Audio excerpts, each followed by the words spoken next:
Hi, my name is Frank. I'll be your guest therapist today to show you how to use the LTV 1200 from Viasys.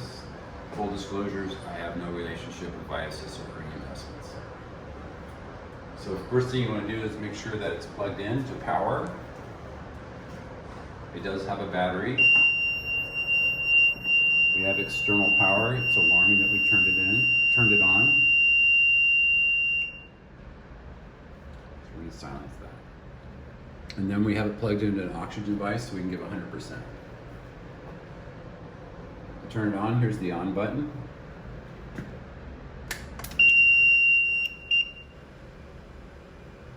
Does the self-test, defaults to the same patient. It wants me to select that, so I'm going to select that patient. And it's go right into ventilations. And we don't have it connected to our patient yet, so it's giving me a low pressure. So we'll connect it. And then we have the audio reset, but we still have a visual that there was a low pressure. So we're gonna clear that by hitting reset and alarm silence. So it's defaulted to the previous settings, which are fine for our patient. We have our controls here. Respiratory area 20, tidal volume is 400, eye time is 1 second, 100%, sensitivity of 3, and then our PEEP. So if we wanted to change our PEEP, we select that, and now it's activated. We can adjust it here, but we're going to go back to 10, and then we're going to confirm that. And you can see how these lights dimmed and back. So that's the controls. Here's our alarm box. You won't have to set these. These are set for now. Perfect for our patient. Up here we have our manometer. It's cycling up to 35. It's kind of high, but we have a pretty inanimate lung here, so these will be high. And this is our marquee is going to go through different settings that we have in here.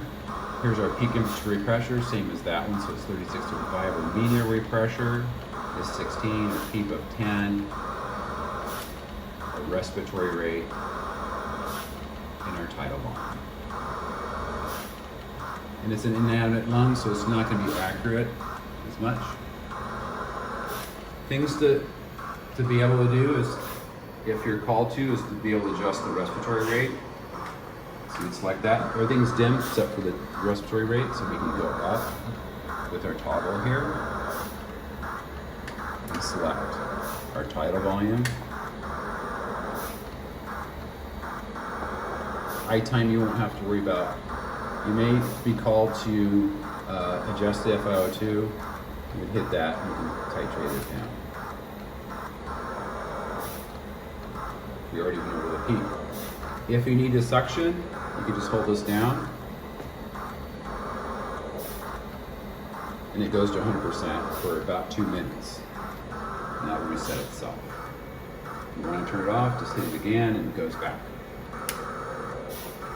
So key alarms that you'll have is you'll want to start at your patient and make sure that you have this HME in line, protect yourself and your colleagues.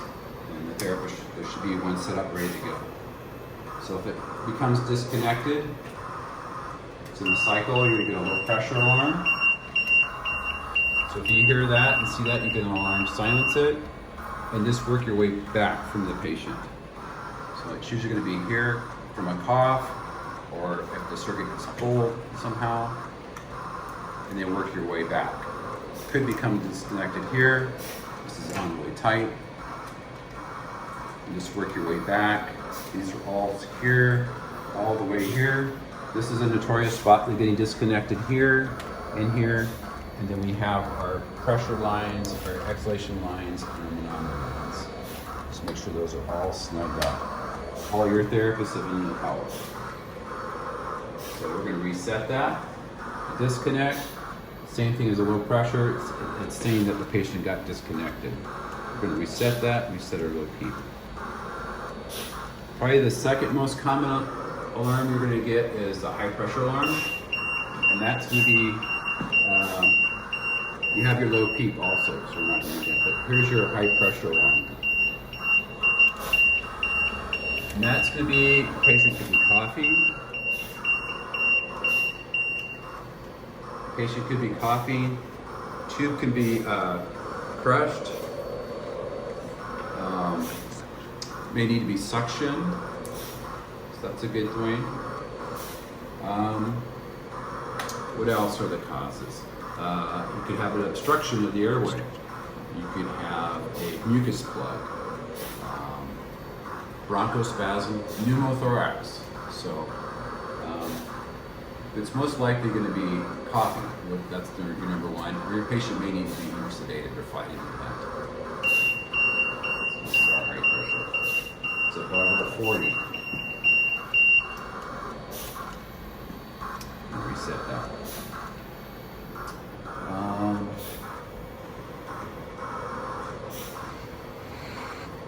If you need to take the patient off and bag them, and they're a COVID-19 patient or a suspected COVID-19 patient, you want to take it, turn off the ventilator.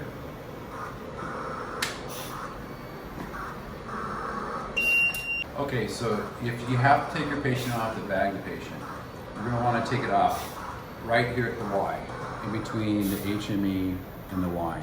That will keep you and your colleagues protected. So you can turn off the ventilator.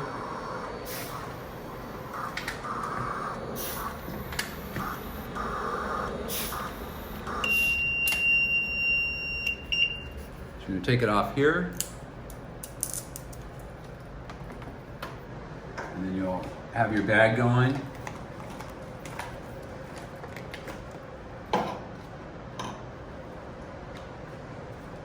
And then you'll attach it here, and that will be protecting you and your colleagues.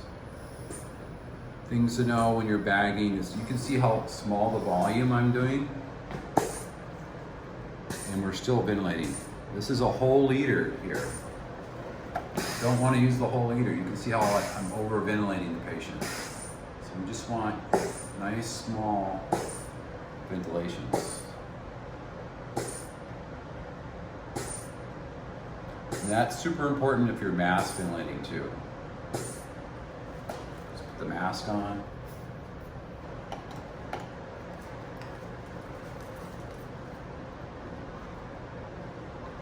Nice and easy.